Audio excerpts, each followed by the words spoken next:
Well, hi, hello there.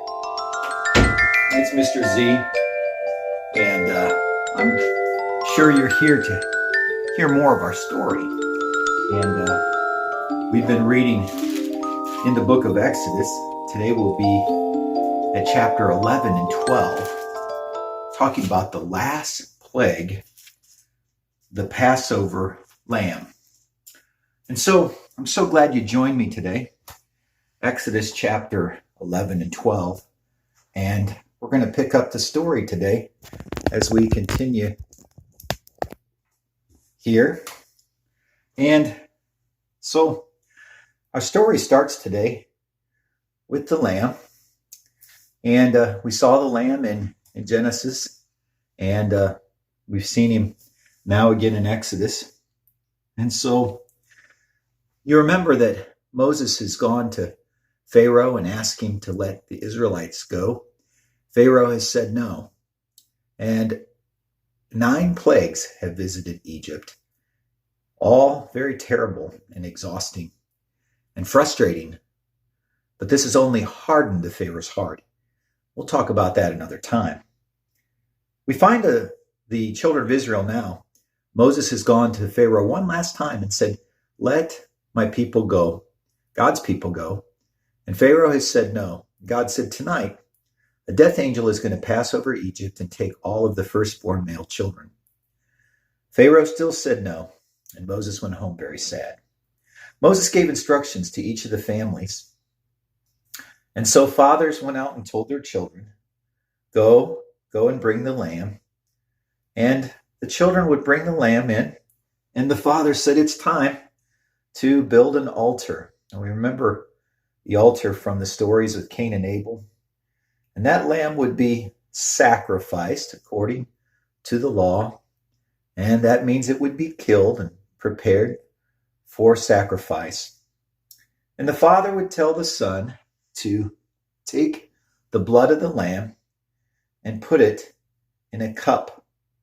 Collect the blood in a bowl and then give that bowl to the father of the household. The father would take a brush that was made of hyssop. Later we'll find that the psalm writer says, cleanse me with hyssop and make me clean. Hyssop was like a scrubby material, and it was a symbol of removing sin from our lives. And so the brush was made of hyssop. And the father said that Moses had told everybody that you were to take that blood and you were to put it across the lintel, which is the top of the door, and on the doorpost. And so you would paint that there, and I'm going to put this across the lintel, that blood there, and I'm going to put this down the doorpost, and that would all be in blood. And then he told the people to go to bed.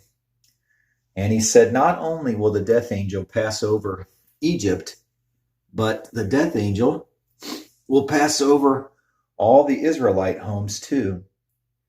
And so everybody went to bed that night when the moon came out. They prepared a very special meal. The bread was very special. It wasn't allowed to have yeast because it wouldn't have time to rise. And the meat, you were only allowed to cook enough to eat that night because you wouldn't be able to take any with you. And in the morning, they had to burn it in the fire. It's called the Passover meal. And in the morning, they'd be leaving Egypt. That was called the Exodus. And that night, just as God predicted, the death angel did pass over, an angel that brought death to every house where they didn't see the blood. So every year, I think this year it starts April 8th through the 15th, the Jews celebrate Passover. It's this very important festival, and I wanted you to know about it. I'd like you to take some water and put it over the door frame and down the post, and remember the Passover meal. And so that's our lesson for today from Genesis 11 and 12.